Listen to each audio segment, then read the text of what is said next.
Bună seara! Bună seara! Lorelai! Deja nu mai trebuie să te întreb cum te cheamă. Câți ani ai, Lorelai? 14 ani. Bun, Lorelai, ce ne-ai pregătit? Voi cânta în această seară vocal și la pian. Vocal și la pian? Da. Cum va cânta la pian? Hai să vedem. Nici nu... Da. La pian cu... Cum vei cânta la pian? Iartă-mă că... Cu degetele de la picioare. E incredibil, incredibil. Părinții tăi sunt aici? Mami Vio, da. Mami Vio? Da. Bine atunci, cred că are și ea emoții și noi suntem... Mami, stai puțin. De ce? E foarte rar să-i spui unei mame și prenumele. De ce îi spui Mami Vio și nu doar Mami? Pentru că eu am fost abandonat de la naștere și am luat în plasament de la 2 luni. E aici în sală? E aici? E în culise. Am înțeles. Vrem să o aplaudăm. Vrem să... Vino, mami, Lorelai, înainte de toate.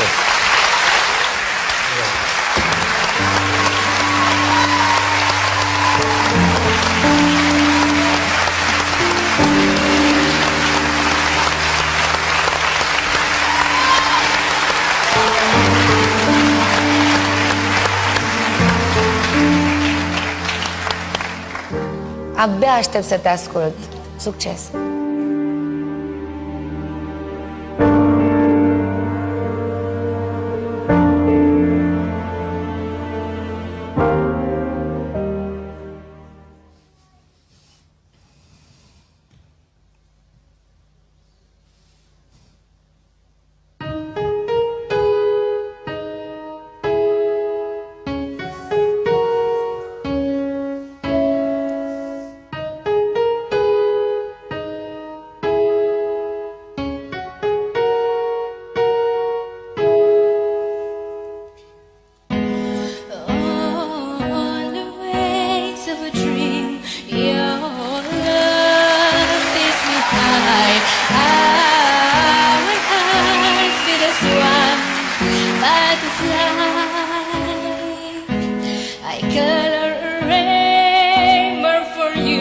It's amazing what feelings can do. Love comes shining through.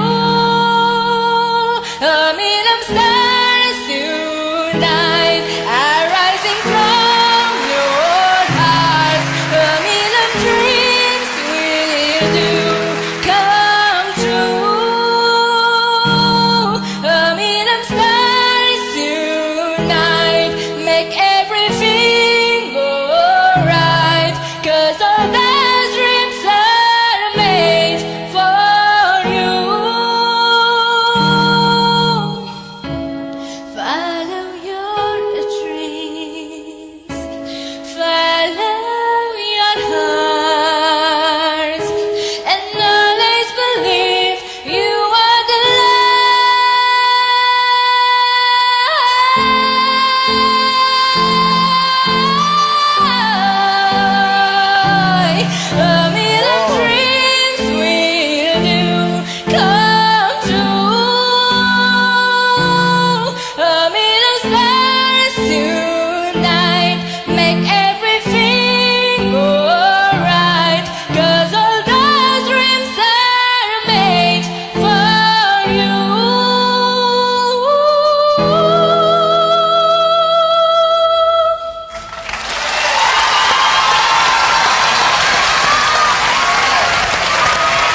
finală, direct, pentru că ești foarte talentată și pentru că meriți să fii acolo. Mulțumesc! Mă bucur enorm pentru tine.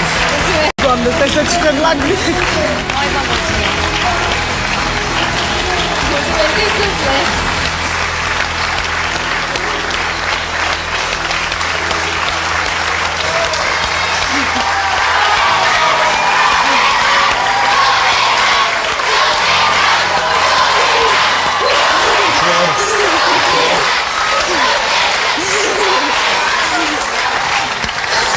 Vai, că tremură carnea pe mine, Doamne.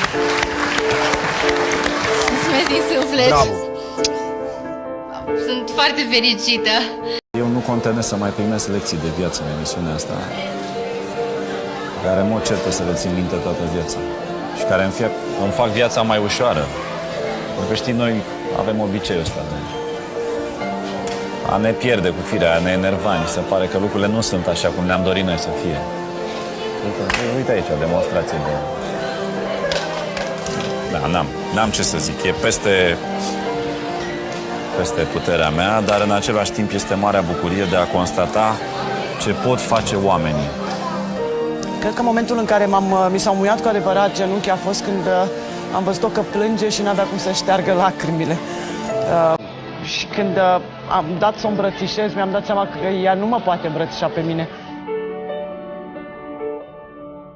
Omul ăsta are o forță pe care cei mai mulți dintre noi nu avem. Despre asta e vorba. De fapt, poți să înveți să cânti și cu degetele la picioare la pian, dacă vrei, dacă îți propui.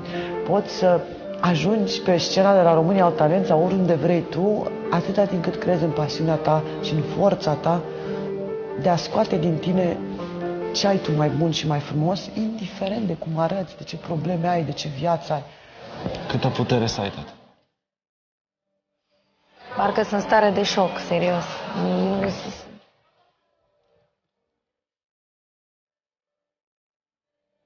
Ai vrea să te bucuri și nu poți să te bucuri. Poți doar să te bucuri să vezi de, știi, triumful omului. Triumful omului atunci când viața e nedreaptă. Cum e să ai mâini de aur chiar atunci când nu le ai?